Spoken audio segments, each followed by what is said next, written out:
네, 오늘은 웨스트민스터 신앙고백서 제 24장 내용입니다. 24장은 결혼과 이혼에 대한 말씀입니다. 오늘 말씀 본문은 마태복음 19장 3절부터 9절까지 말씀입니다. 신약 31쪽입니다.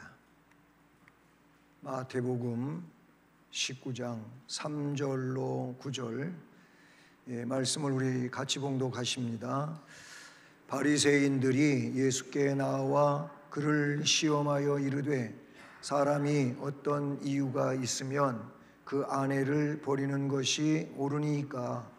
예수께서 대답하여 이르시되 사람을 지으시니가 본래 그들을 남자와 여자로 지으시고 말씀하시기를 그러므로 사람이 그 부모를 떠나서 아내에게 합하여 그 둘이 한 몸이 될지니라 하신 것을 읽지 못하였느냐?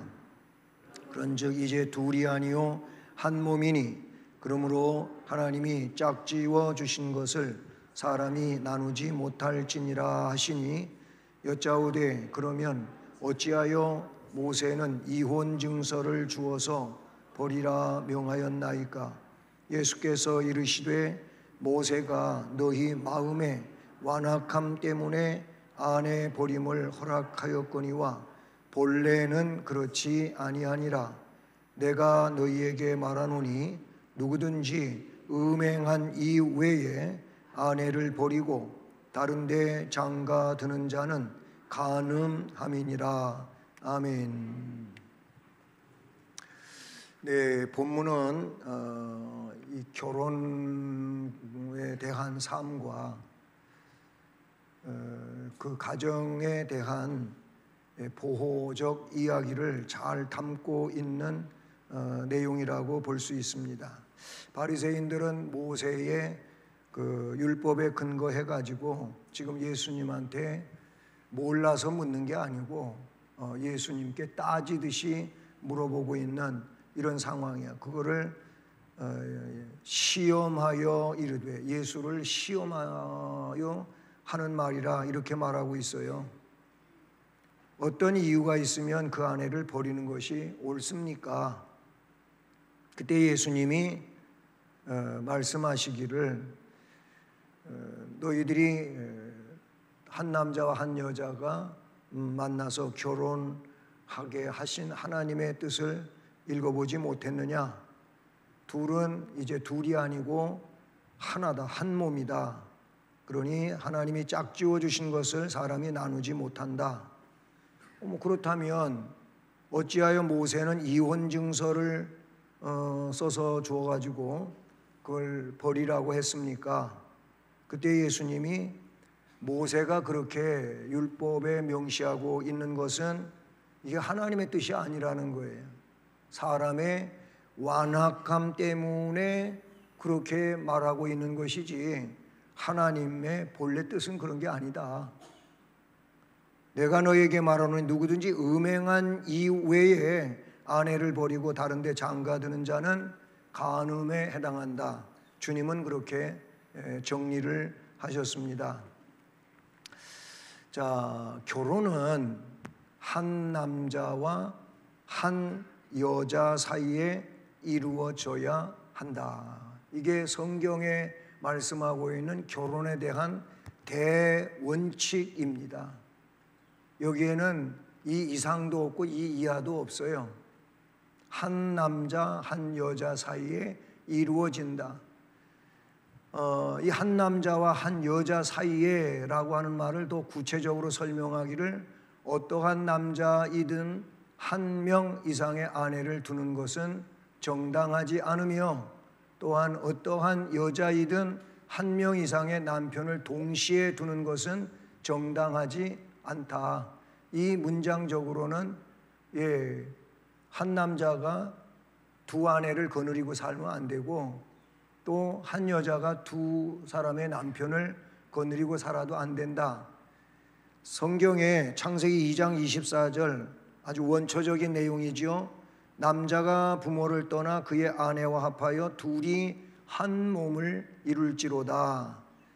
우리가 마태복음 본문으로 읽은 그 말씀에도 사람이 부모를 떠나서 아내에게 합하여 그 둘이 한 몸이 될지니라 하신 것을 읽지 못했느냐? 그런즉 이제 둘이 아니요 한 몸이니 그러므로 하나님이 짝지어 주신 것을 사람이 나누지 못할지니라.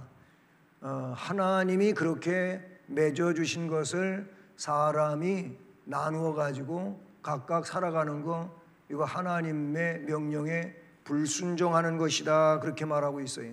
잠언 2장 17절은요 그는 젊은 시절의 짝을 버리며 그의 하나님의 언약을 잊어버린 자라. 이 말씀만 17절만 가지고 이게 도대체 무슨 얘기야?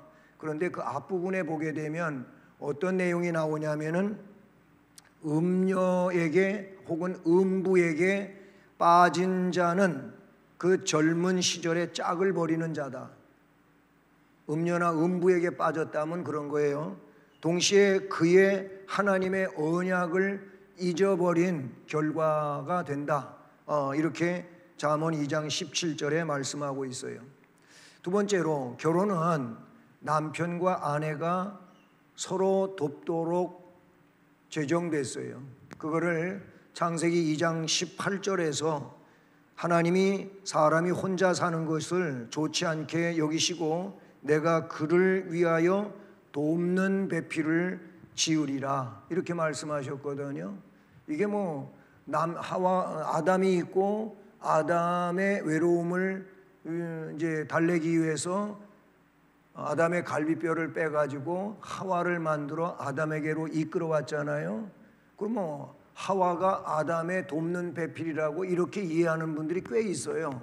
여자는 남자를 돕는 자다, 그게 아니고 성경은 남자는 여자를 도와주는 것이고 여자는 남자를 돕는 서로 간의 배필, 그런 내용을 성경은 말씀하고 있다는 사실이죠.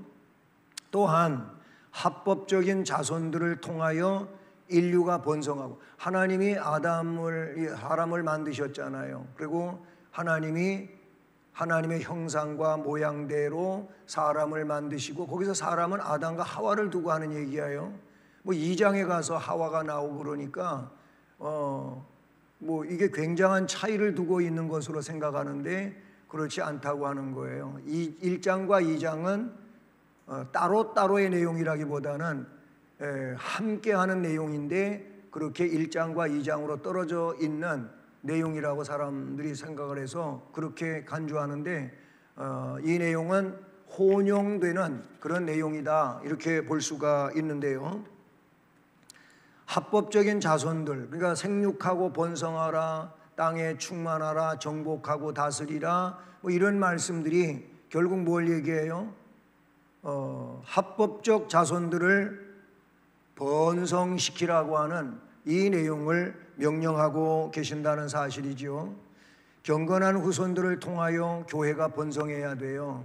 하나님이 원하시는 건 그거예요. 세상의 사람들이 번성하는 것도 물론 하나님의 일반 역사 속에 있겠지만 그보다 하나님의 눈동자는 어디에 있냐면은 교회에 있어요. 하나님의 집에 있다, 그 말이에요. 그래서 그 하나님의 집에 경건한 사람들이 있는 거고 경건한 후손들을 통하여 하나님 백성이 번성해 가요. 이게 교회가 번성한다. 말라기 2장 15절에 그에게는 영이 충만하였으나 오직 하나를 만들지 아니하셨느냐, 어찌하여 하나만 만드셨느냐 하면서 이는 경건한 자손을 얻고자 하심이라. 그러므로 내 심령을 삼가 지켜 어려서 맞이한 아내에게 거짓을 행하지 말지니라. 말라기 2장 15절에서 말씀하고 있는 거예요. 그러므로 부정을 막기 위하여 결혼이라고 하는 것도 제정이 됐어요. 아내와 남편은 결국 부정이에요. 부정을 막기 위해서 그랬다. 고린도전서 2장 7장 2절과 9절을 보면 2절에서는 음행을 피하기 위하여 남자마다 자기 아내를 두고 여자마다 자기 남편을 둬라. 결국 뭐예요? 여자는 남편으로 인해서, 남편은 여자로 인해서 어떤 성적인 문제를 다 그 안에서 해소해야 된다 그 말이에요. 그렇지 않으면 성적인 문제가 사탄의 농락거리가 되는, 그래서 경건하지 못하고 하나님이 원하시지 않는 이런 내용으로 번져가는 거예요. 그렇게 되면 결국 문제가 되지 않습니까? 그게 부정이라 그 말이에요. 부정. 그 부정을 막기 위해서 9절의 말씀도 만일 절제할 수 없거든 결혼하라. 정욕이 불같이 타는 것보다 결혼해서 그 결혼의 범주 안에서 그 정욕의 문제를 해소시켜야 된다. 이렇게 말씀하고 있다는 사실이죠. 세 번째 읽어보시겠습니다. 결혼에 응할 수 있는 분별력을 가진 사람이면 누구나 결혼할 수 있다. 네, 결혼에 응할 수 있는 분별력.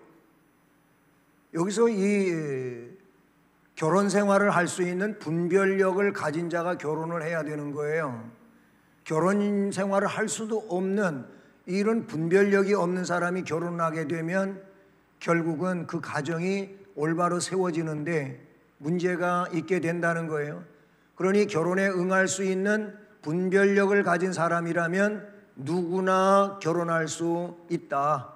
히브리서 13장 4절에 모든 사람은 결혼을 귀히 여기고 침소를 더럽히지 않게 하라. 음행하는 자들과 간음하는 자들을 하나님이 심판하실 거다. 이렇게 말씀하고 있어요. 고린도전서 7장 36절로 38절.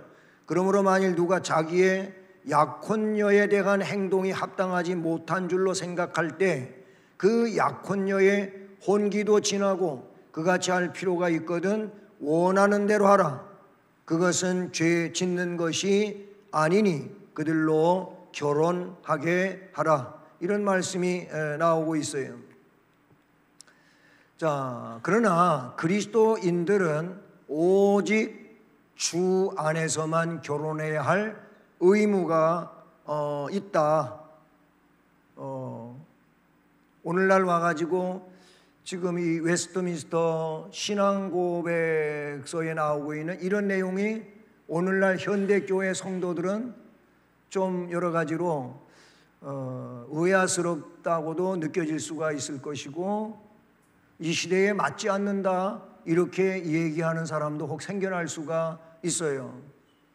고린도전서 7장 39절 말씀은 아내는 그 남편이 살아있는 동안에 매여 있다가 남편이 죽으면 자유로워 자기 뜻대로 시집갈 것이나 주 안에서만 할 것이니 거기도 주님 안에서. 그 말은 뭐냐면 신앙이 같은 자들끼리 해라 이 말씀을 하고 있어요. 자, 여기서 굉장히 바로 중세 시대에 그 내용을 엄격히 말하고 있어요. 그러므로 참된 개혁 신앙을 신봉하는 자는, 우리가 개혁주의예요. 개혁주의의 신앙을 따르는 자는 불신자들이나 로마 카톨릭 신자들이나 기타 우상 숭배자들과 결혼해서는 안 되며 생활면에서 노골적으로 사악하거나 저주받을 만한 이단을 주장하는 자들과 경건한 자가 결혼함으로 해서 몽해를 같이 해서는 안 된다. 여기 우리가 신앙인들이 좀 유심해야 될 내용이라고 봐요. 개혁신앙을 따르는 자라면 불신자, 로마 카톨릭 신자, 기타 우상 숭배자들 이런 자들과 결혼하면 안 된다라고 이야기하고 있어요. 그런 거면보다 더 이제 다르게 생활면에서 노골적으로 사악해요. 저주받을 만한 이단을 주장하는 자가요. 경건한 자가 이런 자들과 결혼함으로 해서 몽해를 같이 해서는 안 된다. 1600년대에 지난 시간에 이 웨스트민스터 신앙 고백서가 제정되던 때가 1600년 중반이잖아요. 예, 그때에는 유럽 교회들이 이 문제에 있어서 아주 엄격했다고 하는 거예요. 그 시대에 유럽의 교회들은 아메리카 신대륙이 발견되고 그러는 것도 우리가 종교개혁 500주년을 몇 년 전에 보냈잖아요. 예, 이제 그런 상황이었어요. 개혁 이후의 교회였고, 그 다음에 아메리카를 발견하고 미국이라고 하는 나라가 연방 정부가 구성이 되고 하던 것과는 조금 더 시차는 있겠죠. 어쨌든 유럽 교회는 굉장히 엄격했는데, 여기 맨 마지막에 보면 멍해를 같이 한다고 하는 이 말이 있어요. 말 그대로 멍해예요. 예를 들어 앞에 지적하고 이런 것과 결혼하게 되면 안 된다고 하는 이유가 결국 멍해를 매는 거예요. 그게 뭡니까? 다른 말로 이야기하면은 십자가를 지는 거예요. 십자가가 뭡니까? 고난의 길을 가는 거예요. 내가 신자인데 불신자와 결혼하게 되면 굉장히 앞날이 뻔하잖아요.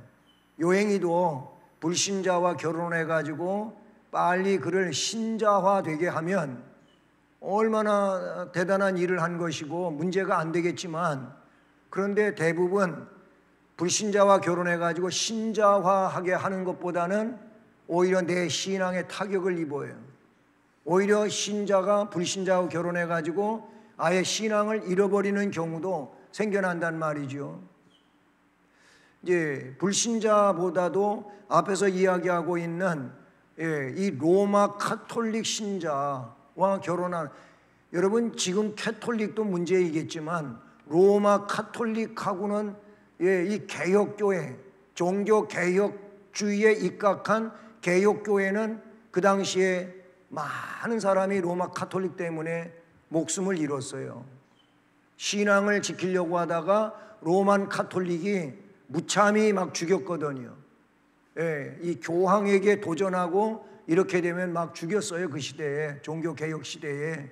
그래가지고 개혁교회에서 로마 카톨릭은 성경적이지도 않고 너무 비성경적이었단 말이죠. 그래서 로마 카톨릭 신자들하고 결혼하는 거는 중세에 엄격하게 금지됐던 내용이기도 하다, 그 말이에요. 뭐 기타 우상숭배자들, 무속보다도 이 우상숭배자들하고 결혼하는 거는 더 문제가 되지요. 그리고 노골적으로 사악한 자, 저주받을 만한 이단을 따르는 자들, 이런 자들하고 우리 개혁교회 신앙을 가진 자들은 결혼해서는 안 된다. 창세기 34장 14절은 야곱의 아들들이 그들에게 말하되 우리는 그리하지 못하겠노라. 이게 무슨 얘기냐면 창세기 34장의 내용이 뭡니까? 세겜에서 살 때 세겜 추장의 아들이 야곱의 딸 디나를 욕보였단 말이에요. 여기에서 발생된 이야기란 말입니다. 그래서 할례를 받아라. 물론 트릭이었어요. 할례를 받게 하고 아직 상처가 아물기 전에 고통하고 있을 때 남자들 집에, 할례 받은 사람들 집에 들어가서 전부 칼로 베어 죽이려고 계획을 했던 그런 상황에서 나온 얘기겠지만은, 할례를 받지 아니한 사람에게 우리 누이를 줄 수 없다.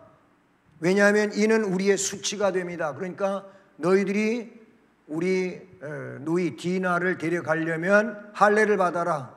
이런 얘기가 거기에 진행되고 있어요. 이런 말씀들이 이 내용을 뒷받침하고 있다는 거예요. 네 번째로 읽어보십니다. 성경 말씀으로 금해져 있는 혈족이나 인척 간에는 결혼이 불가하다. 앞에는 이제 신앙이 다르거나 뭐 하는 것, 그런 상태에서 결혼하면 멍해를 매는 거다. 그가 힘든 인생을 살게 되는 거다. 그런 얘기지요. 근데 네 번째, 성경 말씀으로 금해져 있는 혈족이나 인척 간의 결혼, 이거는 불가하다, 안 된다. 레위기 18장의 말씀은 긴 말씀인데 어떤 내용이냐면 여기 나오고 있는 혈족이나 인척 간의 결혼의 문제를 거기 이야기하고 있어요. 가증한 풍속을 따르지 말라가 첫 번째로 나오고, 근친 상간 동성애, 그리고 마지막에 뭐까지 나오냐면은 짐승하고 교합하는 일을 말하고 있어요. 벌써 그 오래전 옛날에 레위기의 말씀이 기록될 때 모세 오경에 속하는 거라면은 적어도 1500년, 주전 1500년 전의 이야기예요. 모세가 1500년 전 인물이란 말이죠. 그때에 이런 문제가 벌써 있기도 했고, 하나님은 물론 예언하게 만드시는 분이니까 그렇게 해서 기록될 수도 있겠다고 하지만은 사실은 세상에 이 문제가 있었던 거예요. 어디에 나옵니까? 여러분, 소돔고라 멸망할 때 롯의 사건을 통해서도 그게 나와요. 천사들이 롯의 집에 왔잖아요. 그랬더니 사람들이 모여와 가지고 롯의 집에 손님 온 거 알거든요. 그게 막 롯한테 그 너희 집에 온 손님 내놓으라 이거예요. 왜 내놓으라고 했냐면은 그들과 성관계를 하겠다 그 말이에요. 거기 그 내용이 그거를 근원으로 하고 있다 그 말이에요. 그랬더니 롯이 뭐라 그래요? 안 된다. 차라리 내 딸들을 내주겠다 이런 얘기까지 하지 않습니까? 그 시대에도 벌써 이런 문제가 있었어요. 이 레위기 18장이 그런 게 근친상간 동성애 짐승하고 교합하는, 이게 참 정말 말도 안 되는 얘기지 않습니까? 이런 게 있었어요. 고린도전서 15장 1절에 너희 중에 심지어 음행이 있다함을 들으니 그런 음행은 이방인 중에서도 없는 것이라 누가 그 아버지의 아내를 취하였다 하는도다. 고린도 교회 안에 있었던 일이에요. 물론 여기에는 친엄마가 아니고 의붓 엄마의 계모였단 말이죠. 그 계모하고 잠자리를 같이 하는 이런 자식이 있었다 그 말인 거예요. 이게 고린도서에 나오고 있는 이야기죠. 아모스 2장 7절에 힘없는 자의 머리를 티끌 먼지 속에 발로 밟고 연약한 자의 길을 굳게 하며 아버지와 아들이 한 젊은 여인에게 다녀서 내 거룩한 이름을 더럽히며, 아버지하고 아들이 한 여자한테 가가지고 이런 관계를 맺고 이런 일이 아모스에도 지적되고 있는 걸 봐요. 하나님이 굉장히 노여워하시는 이런 일들이라고 볼 수 있는 것이죠. 그러한 사람들이 남편과 아내로서 함께 살게 되는 그 같은 근친상간적인 결혼은 어떤 인간의 법이나 단체의 승인에 의해서도 적법한 것으로, 합법된 것으로 되어질 수가 없다. 이거는 전혀 합법적이지 않은 거예요. 불법이다 그 말인 거예요. 마가복음 6장 17절 18절 전에 헤롯이 자기 동생 빌립의 아내 헤로디아에게 장가든 고로 이 여자를 위하여 사람을 보내어 요한을 잡아서 옥에 가두었으니 이는 요한이 헤롯에게 말하되 동생의 아내를 취한 것이 옳지 않다 하였습니다. 나중에 헤로디아가 자기 딸을 시켜가지고 그 세례 요한을 목베가지고 머리를 달라고 하는 이런 얘기가 나, 세례 요한이 참수당하는 순교를 당하지요. 이 헤롯이 자기의 동생의 아내를 뺏어다가 자기 아내를 삼는 이런 일에 대한 굉장히 안 좋은, 질이 나쁜 죄를 지적하고 있는 말씀을 보게 됩니다.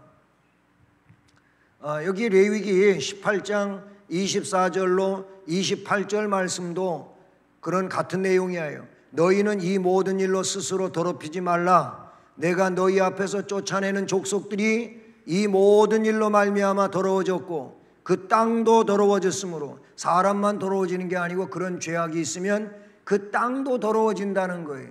아담과 하와가 타락할 때 뭐예요? 하나님의 피조물인 다른 자연도 타락했다고 성경은 이야기하고 있는 것처럼 사람이 타락하고 그러니까 땅도 더러워졌다. 내가 그 악으로 말미암아 보라고 그 땅도 스스로 그 주민들을 토하여 낸다.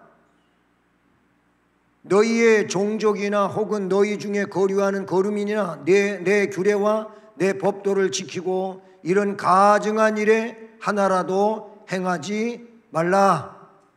그렇게 성경은 명령하고 있어요. 읽어봅니다. 남자는 자기 아내의 골육 지친 중에 아무와도 결혼해서는 안 되고, 여자도 자기 자신의 골육 지친뿐만 아니라 자기 남편의 골육 지친과 결혼해서는 안 된다. 네, 남자 여자 동일해요. 자기 자신의 골육 지친, 같은 피를 나눈 그런 인척의 문제예요. 지치는 그걸 말하는데, 이렇게 자신의 골육 지친뿐만 아니라 자기 아내의 골육 지친, 그러니까 처가 쪽에도 마찬가지인 거예요. 아무와도 결혼해서는 안 된다. 남자도 마찬가지, 여자도 자기 자신의 골육 지친뿐만 아니라 자기 남편의 골육 지친과 결혼해서는 안 된다. 이거는 성경이 명령하고 있는 거예요. 다섯 번째, 간음이나 사통은 비록 약혼 후에 범했을지라도 결혼 전에 발견되면 순결한 측에서 약혼을 파기할 수 있는 정당한 근거가 된다.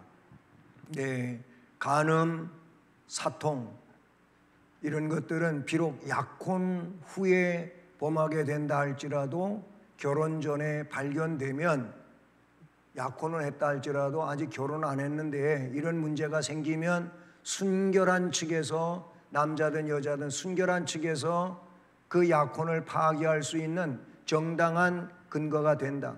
신명기 22장 23절로 24절, 거기는 아주 굉장히 엄격한 말씀이 나와요. 처녀인 여자가 남자와 약혼한 후에 어떤 남자가 그를 성읍 중에서 만나 동침을 하면 너희는 그들을 둘 다 성읍 문으로 끌어내고 그들을 돌로 쳐 죽일 것이니, 그 처녀는 성 안에 있으면서도 소리 지르지 아니하였으며 그 남자는 그 이웃의 아내를 욕보였음이라. 너는 이같이 하여 너희 가운데서 악을 제하라. 이건 악이라고 그렇게 규정하고 있어요.